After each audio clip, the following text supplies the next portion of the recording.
Welcome to another edition of the Business and Personal Podcast, where we bring you closer to the people you do business with. And I'm really excited today to be joined by Dr. Joel Kahn. He is the owner of the Kahn Center for Cardiac Longevity. And we have some very interesting topics to cover. I mean, heart disease is the #1 killer in the United States, but it is also extremely treatable, reversible. Sometimes people just wait too long. And Dr. Kahn has a very interesting insight and process to how he does it. And so again, we're happy to have him on today. Dr. Kahn, how you doing? I am really good, and I'm always fired up to talk about preventing the #1 killer in the Western world.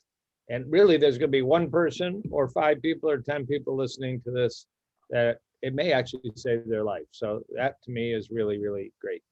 That's our goal here. Even if we can save one life, this is well worth our time. So let's talk about yourself a little bit and your background. And you went from an invasive cardiologist to now more of the preventative side. Just tell people a little bit why you made that switch. I kind of always did both. I trained at University of Michigan in Ann Arbor. I'm from Detroit. I trained in Dallas and Kansas City. And it's been a long time ago, but 1990, if you don't mind the expression, I was the badass cardiologist in Ann Arbor. You gave me bad blockages and I knew how to get in them, get out of them throughout the heart.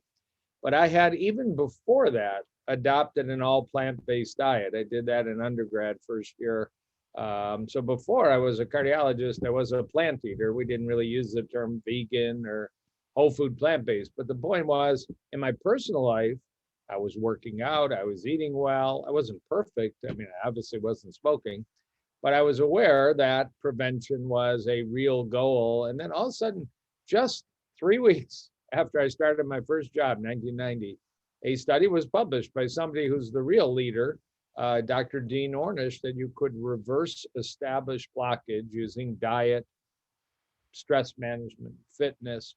But it was published in a premier medical journal, widely celebrated. And then everybody forgot about it because we had bypass surgery, we had balloons.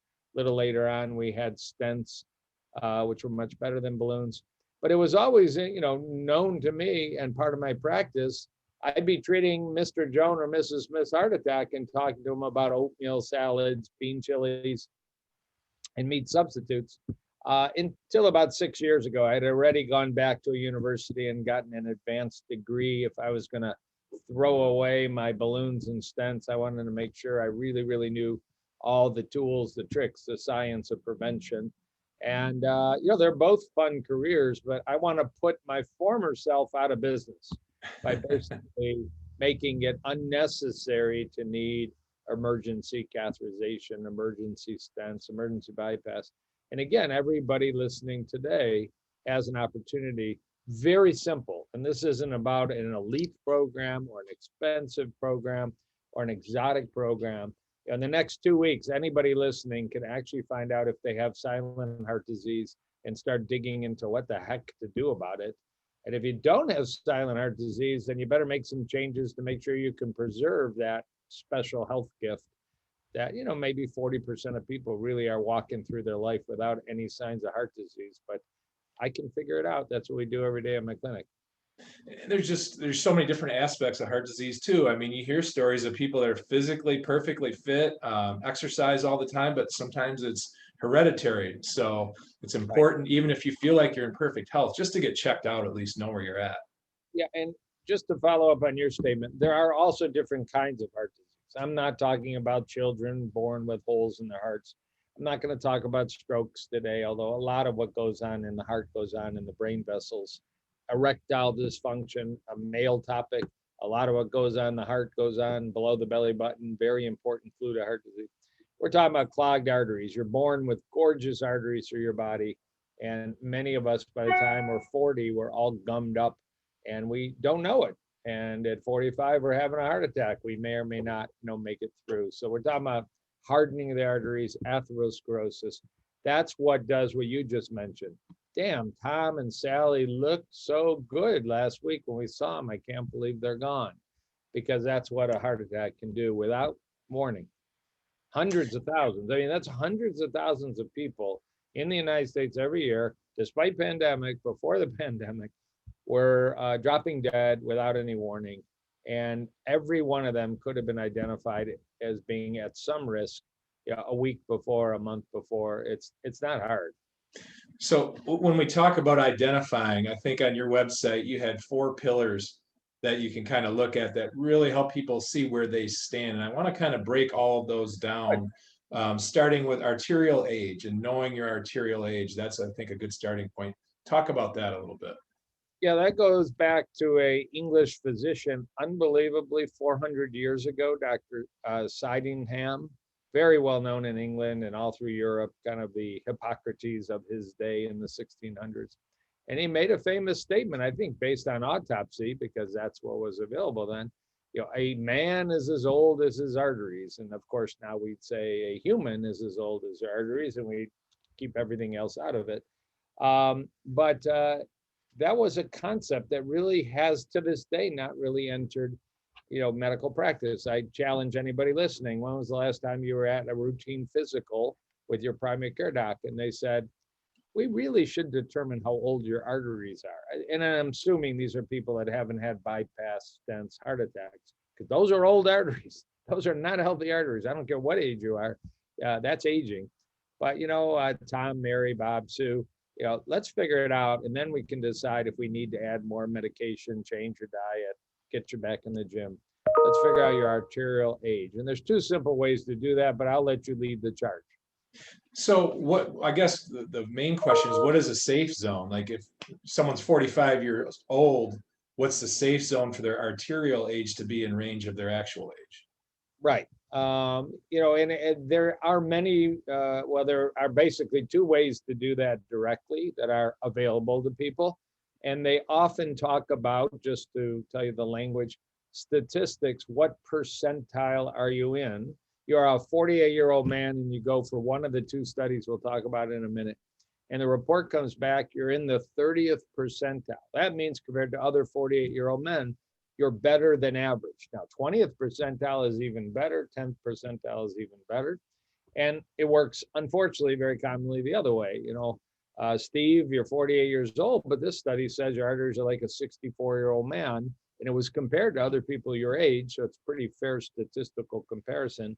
We got work to do. And you can put an actual age on it. My reports that I generate in my clinic by a simple ultrasound will say exactly that. You're 48 years old according to your driver's license, but your arteries say you're 62 years old. That really, frankly, upsets people, and it gets them pointed in the right direction. And it improves. It'd be worthless to measure it if we couldn't do something to actually influence it. Yeah, that seems like the perfect starting point. You kind of have your basis that you work from, to get better from there. So as far as determining that age, it's just a simple, is it anything more than the ultrasound that you mentioned to do that? There's 2 things everybody can do, and I'm not speaking specifically, again, to people who've already had a heart attack, a bypass, a stent. They have old arteries and they need to do everything they can to keep their arteries from aging and actually work on reversing, which we've had really good science for more than 40 years that you can actually reverse clogged arteries to some degree, maybe not all the way back to when you were 15. So number one, essentially every hospital in the United States and most Western countries of medium to large size offer a CAT scan, a CT scan. It's called a coronary artery calcium CT scan. We call it a heart artery calcium CT scan. But you lie on a stretcher, you go in a tube, you hold your breath, and you go home. There is no IV, there is no needle, there's no injection, there's no exercise. It's not a stress test, but it makes a quick X-ray image. It exposes that person who believes they have no heart disease to about the same radiation that a mammogram does for a woman. But you do this test maybe once in your whole life. So comparatively, it's very low radiation. And there's no allergies because there's no iodine dye given in the rest. The report comes back. Your heart arteries have 0 calcium. That puts you at that very young arterial age. You're 48 years old and you just found out that your arteries are doing wonderful. And some of those people are actually, and don't spread the word, smokers, high cholesterol, overweight, diabetic. Those are called risk factors, and never ignore them and always work on them. But everybody's heard of somebody, the oldest woman in the world died at age 122 as a smoker. I mean, those risk factors don't always predict accurately either your arterial age or your ultimate lifespan. Obviously, don't smoke, quit now, immediately. But anyways, the CT scan, when it was introduced, 1990, so quite a long time ago, but in the state of Michigan, it was introduced in 1995.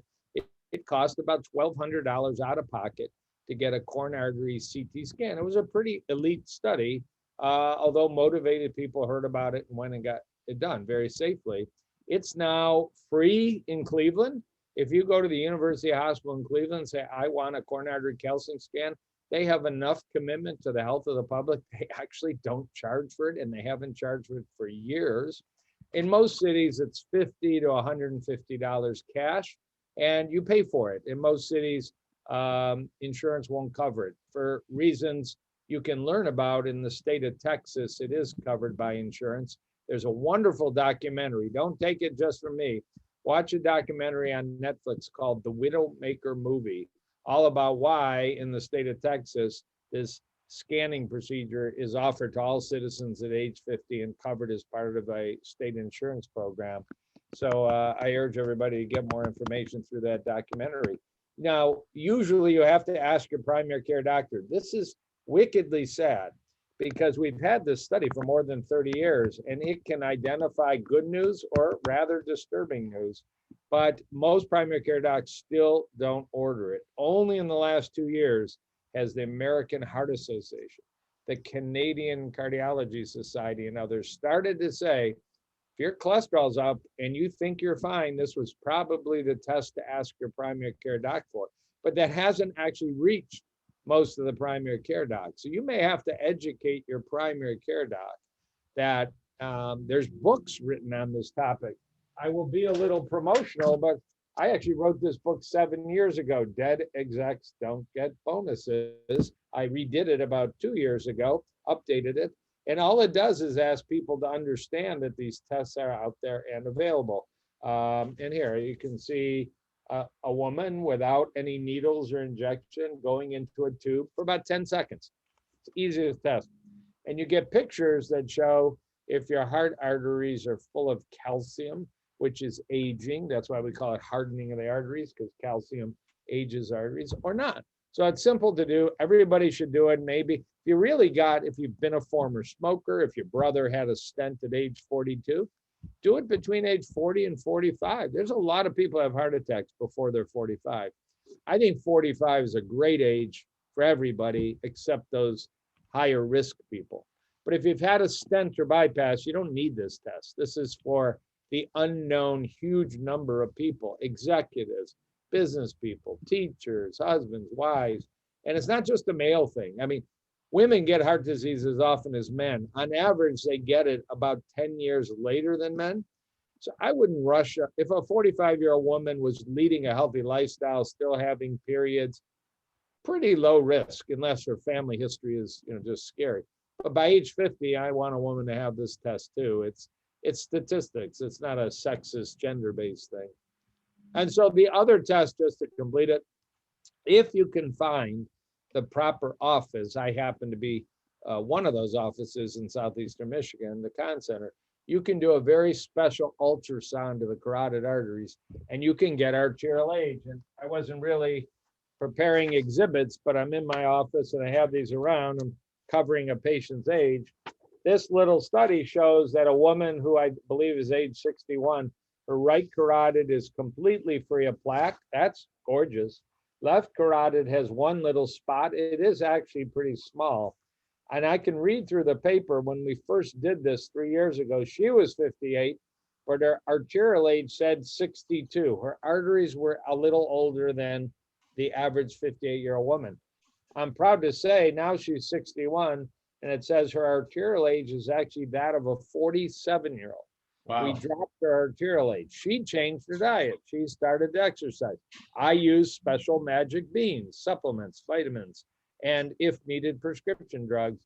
That is not unusual in my practice to see a decade or more reversal of arterial aging. I mean, your arteries are kind of waiting to do this, but it's nobody's fault. Doctors just don't know frequently that this is predictable, reliable. It's worth the effort.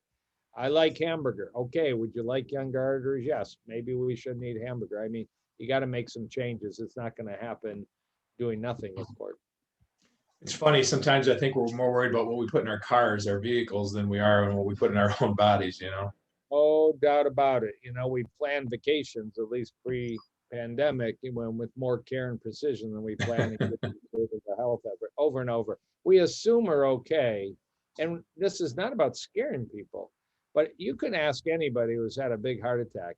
If you could have found out 5 years ago that this was brewing and would have saved you a bypass or 7 medicines you take every day, or you're short of breath walking in the mailbox, would you have done things different 5 years ago to prevent this? I mean, we all probably, hopefully, would say, yeah, I would do that. You know, some of us have addictions that are so difficult to tobacco and other vices, but for most of us, we want a heads up. I mean, we know we need to do the right thing. Sometimes we need to be smacked with data to really adopt the right thing. So on that note, it's very easy to get the arterial age. It's not an expensive process, and it's a quick process. So once we've established that baseline and where we need to improve, I want to talk about a couple of items in regards to food and diet and eating on your site. So there's the two extremes. You've got fasting, of course, but you got to eat too. And I thought your plant animal ratio was a good way to simplify and kind of look at it as well. Yeah, you know, I adopted a completely plant diet, meaning fruits, vegetables, every kind of bean, pea, lentil, and every kind of whole grain, from brown rice, white rice, 100% whole wheat foods and all. Essentially, at age 18, there was a reaction to horrible food in the dormitory. And my mother's normally good cooking. I couldn't find anything like it. A few other factors. And I'm still alive at age 62 and pretty darn healthy, pretty darn flexible, pretty darn grateful for not depending on drugs and surgery. I've got a lot of natural health going on. Just to cut it to it, but I'm not telling people you need to do that. You can, of course, the plant movement, the vegan movement has gotten a lot more press exposure. The food industry's exploding. There won't be much animal food to buy in 10 years because we can make it all, we can produce it all, and it's going to be much better for the environment and hopefully a little better for humans, definitely better for animals. We won't need to have as many animals and livestock. But anyways, that's my own viewpoint. You don't have to do that. But there's certainly complete unanimity amongst 98% of scientists, researchers, public health people. Load your plate with fruits, vegetables, whole grains, beans, peas, lentils. If you want to leave a little bit of your plate for a small, grilled chicken, grilled salmon, piece of better than average beef, pork, lamb, that's your choice. But make it small, make some of the meals without it, and make it good quality. But load your food plate. That was what was proposed by the USDA 10 years ago in a beautiful food plate. That's what was confirmed by the Harvard School of Public Health 10 years ago in a beautiful food plate. Little tiny section for your protein, which for me is beans. You do what you want. But recently, Canada, Australia, Italy, everybody that's updated their governmental recommendations, they're using identical kind of platform. Nobody's recommending ketogenic diets for the public in terms of public health. Nobody's recommending, I mean, you can do a paleo diet that looks a little bit like that food plate, although they're not usually too happy about the whole grains and the legumes. There's a little variability. It's going to be this plant forward, Mediterranean, DASH diet, or completely plant-based diet, like a lot of athletes are doing. Go watch the documentary, the Game Changers movie. And a lot of concepts like chicken is super healthy. Not in America, the way we completely abuse animals, but more importantly, inject them with hormones and antibiotics and stressful circumstances with a lot of disease. Fish is always healthy. Fish, and I wish it wasn't the case. I'm not wishing this on anybody, but fish are called bioaccumulators. They really can absorb and save chemicals like PCB, DDT, mercury in their flesh, in their fat, more than most other animals. So we don't have the same fish we had 50 years ago. I mean, it's rather tragic, but the public needs to also be aware that this is, the real deal, that they got to be more plant forward than ever. And it's better for the environment without a doubt. So that's how food works. When I try and achieve what I showed you, I'm going to, on that carotid study where that woman dropped her arterial age by about 15 years in just 3 years. I mean, I'm going to teach them about the science, Dr. Ornish, Dr. Esselstyn, Dr. Neil Barnard, Mr. Nathan Pritikin, more up-to-date studies. There's so many hundreds of studies that say plants, plants, plants, plants win, and animal foods promote cancer, diabetes, obesity, dementia.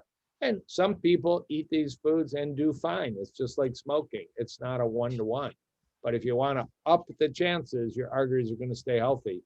Better be a darn big salad in your future and a darn big bowl of oatmeal, pretty much every day.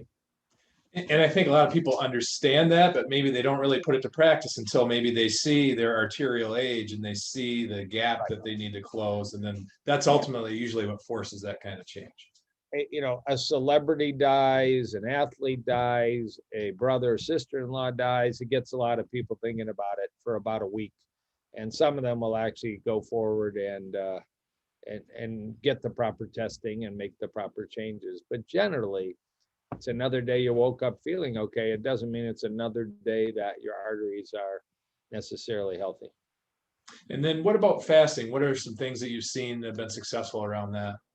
Yeah, that merges into another thing I teach patients in my clinic, which is the evolving science of aging, slowing aging, anti-aging. We got a lot to learn. But across experiments in animals, pretty uniformly, if you reduce the amount of calories they eat every day without starving them, they tend to be healthier and live longer. You translate that into humans. There are humans who try and eat 20 or 30% calories less every day as their strategy. And there actually is science behind it, relatively limited, but there is still science that actually might work and slow down aging. But most of us aren't really, into that. Have a purposeful plan of eating 400 calories a day less than you used to. It's a little tough. And then there is intermittent fasting. And I teach my patients about a professor in Los Angeles by the name of Dr. Longo, Longo. And anybody that knows fasting knows Dr. Longo, probably the most famous scientist in the field. And Dr. Longo has developed torture yourself for 5 days, not every day. So it's a program. It's actually prepackaged through a business that he set up with the University of Southern California, although any profits go to cancer research, not to his pocket. So it's pretty clean. But this little box, it's called Prolon, Prolon. And Prolon will torture you on 800 calories a day for 5 days. It's actually not torture, but it's a little less than most of us eat on average in a 5-day stretch. And then you go back to a healthy diet. And the science behind using, it's called the fasting mimicking diet, because you actually eat a little bit every day, but you get the health benefits of fasting. You sort of renew, regenerate, repair tissues in the body. So that's what I teach patients, and that's what I do myself every so often. And fasting's not easy. It takes some time. Like, how long of a period of time, just to set a realistic expectation for your patients, does it take to start a pattern of fasting you just become used to it?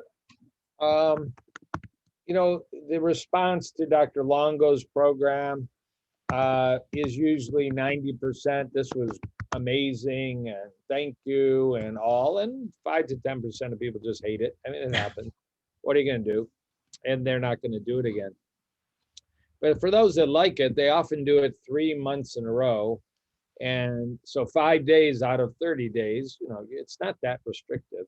And then maybe twice a year thereafter. That's kind of the program I do, maybe 3 times a year after, to maintain some of the metabolic and weight loss and other advantages that come out of fasting in general, the fasting mimicking diet. And it's, there are people that shouldn't do it, people that are brittle diabetics, people that are underweight. Not everybody needs to drop 5 to 10 pounds, but because that's often what you drop in the 5 days, a little bit faster than most people generally would see. However, a lot of us need to drop 5 to 10 pounds. So yeah, for a lot of us, it's a really easy thing. On my website, which you mentioned, drjoelkahn.com, you can read more about Prolon, fasting mimicking diet if you hunt around a little bit. Yeah, and we're not going to be able to cover every facet and aspect of what you do. My main goal to have you on here was, hey, look how easy it is just to get a status update of where you're at. And it just might be eye-opening to a lot of people. Why not at least get that done and then, kind of go from there? So, what would your suggestion be to somebody out there listening, watching, that has become very curious and wants to get the process started with you? What's the easiest way to do all that? I'm easy. I mean, people email me all the time, and we can set something up. I don't mind that. It's my personal email, Dr. Kahn, DRKAHN at kahncenter.com, KAHN center, CENTR.com. People can go to my clinic website is kahnlongevitycenter.com. And due to the good graces of telehealth and multiple state medical licenses, we can help people. They can't physically easily get to Michigan, although we can have more fun with you if you do come to Michigan. So, or you could just read a book like Dead Execs. You could buy it, for under $15 and get a pretty good program of what you can do in your own town, and probably handle scheduling that CT scan. The problem is if you find you actually have some aging of your arteries you didn't anticipate, that's really what we work on here and do a pretty good job of, and that's probably worth a formal consult. Very good. Well, hey, we appreciate all of your efforts. I'm sure you've saved many lives over the years and will continue to do so. And again, if we reached just one person here today, it was well worth our time. I agree completely. And I just want to say again, call your local hospital, medium or large hospitals, coronary artery calcium CT scan, see if it's free, see if it's $100, see if your family doctor will order you one. Eat more plants and animals. You brought that up, and maybe study a little bit about Dr. Longo, LONGO, fasting mimicking diet. See if you can fit in your life. Those 3 tips are priceless. Very good. Well, thanks again, Dr. Kahn, and best of luck to you. Thank you. Have a great day.